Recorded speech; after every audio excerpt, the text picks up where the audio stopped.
முருகா TV YouTube channel நேயர்கள் அனைவருக்கும் எனது கனிவான வணக்கங்கள். நான் உங்கள் ஸ்ரீ. சித்திரை மாதம்னால மதுரையில் கொண்டாட்டம் தான் தெரியுங்களா? ஏன் சித்திரையில் தான் மிக சீரும் சிறப்பும் வாய்ந்த மீனாட்சி சுந்தரேஸ்வரர் திருக்கல்யாணம் நடைபெறுது. இந்த மீனாட்சி திருக்கல்யாணம் சைவ வைணவ இவர்களுடைய ஒற்றுமை விளக்கும் ஒரு முக்கிய திருவிழாவாகவும் இது கருதப்படுது. சரி, இந்த மீனாட்சி திருக்கல்யாணம் அதுக்கு ஒரு வரலாறு இருக்கு இல்லையா? இந்த மீனாட்சியை பற்றி என்ன நம்ம தெரிஞ்சுப்போமா? மதுரை ஆண்ட மலத்வஜ்வ பாண்டிய மன்னனுக்கும் மனைவி காஞ்சனமாலாக்கும் நீண்ட நாளாகவே குழந்தை பாக்கியம் இல்லாமல் இருந்தாங்க. மிகப்பெரிய சிவபக்தரான இந்த பாண்டிய மன்னன் சிவனை நோக்கி தவம் புரிஞ்சு ஒரு யாகம் நடத்துகிறார். அந்த யாகத்தின் முடிவில் அந்த யாகத்தில் சக்தி தேவியின் அம்சமாக ஒரு குழந்தை பிறக்குது. இந்த குழந்தை 3 தனங்களுடன் இருக்குது. 3 தனங்கள், அதாவது 3 தனங்கள் என்பது மார்பகங்கள்.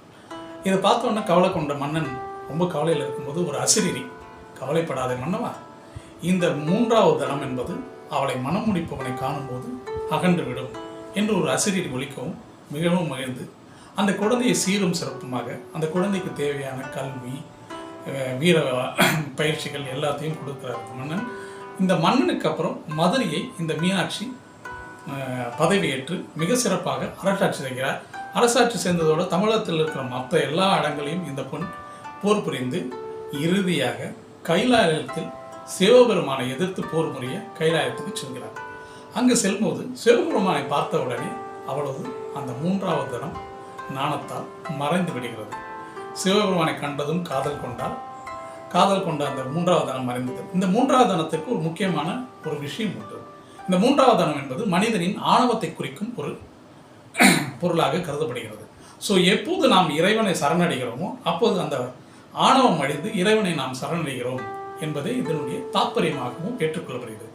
அங்கு போர் களத்தில் இறைவனை சந்தித்த சிவபெருமான் சொக்கனாக எழுந்தருளி மீனாட்சியை மனம் புரிவதே இந்த மீனாட்சி திருக்கல்யாணம்.